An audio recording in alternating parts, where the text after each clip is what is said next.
जाहिलियत में बड़े जालिम समझे जाते थे, बड़े सख्त, मगर इस्लाम लाने के बाद जब हुकूमत हाथ में आती है 22 लाख, ये वही साहबा हैं, ये वही हजरत उमर हैं जो ज़माने जाहिलियत में बड़े जालिम समझे जाते थे, बड़े सख्त, मगर इस्लाम लाने के बाद जब हुकूमत हाथ में आती है 22 लाख मुरब्बा मील के हाकिम बनते हैं। तो बोरी पे राशन डाल के गलियों में गश्त कर रहे हैं कि कोई भूखा सो गया तो क़यामत के दिन मेरा गिरबान ना पकड़ा जाएगा। उनको पता है कि मुझे अल्लाह ने पैदा किया तो अल्लाह मुझसे इस बारे में हिसाब लेगा।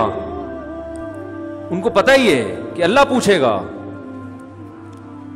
कैसा जबरदस्त वाक़या हजरत उमर का कि एक घर में गुजरे तो आवाज आई ना रोने की। पता ये चला कि एक औरत के यहां बच्चे की विलादत होने वाली है, परेशान है, तो दाई का इंतजाम। पता ये चला कि एक औरत के यहां बच्चे की विलादत होने वाली है, परेशान है, तो दाई का इंतजाम किया उसके लिए। घर में कहत पड़ा हुआ है, भूख से बच्चे रो रहे हैं। हजरत उमर रजी अल्लाह ताला अन्हु गए और बोरे पे जो है ना राशन और खाना वाना लेकर गए। तो मुझे ये जब पूरा वाकया मैं सुनता हूं, मुझे इतना मैं जज्बाती नहीं होता, लेकिन इस वाकये का जो आखिरी जुज़ है ना वो इंसान को जज्बाती बना देता है। यहाँ तक भी हो गया भाई, ठीक है, किसी को भूखा देखा तो अपनी जो है ना वो अपने कंधे पे बोरी रख के खाना रख के, खली अमीरुल मोमिनीन 22 लाख मुरब्बा मील का हाकिम, इतना बड़ा, और जिसके रूम और फारिस की सल्तनतें कांपती हैं उसका नाम सुन के, घबराती हैं कि यार बहुत ताकतवर है। ये पूरा वाकया बड़ा दिलचस्प है। उनके लिए खाना पीना लेकर गए, तो जब खाना लगाया ना तो हजरत उमर के खातिम ने कहा चलें, बस दे दिया खाना। उन्होंने फरमाया नहीं। कैसा अल्लाह ने दिल बनाया ना। उन्होंने, हजरत उमर ने फरमाया मैंने इनको भूख से रोते हुए देखा है, अब मैं इनको खाना खाते हुए भी देखना चाहता हूं। कुछ खाने, हालांकि खुद थोड़ी खा रहे हैं वहां खड़े होकर, खाता हुआ देखना चाहता हूं। खुश हो रहे हैं गरीब को खाता हुआ देखकर।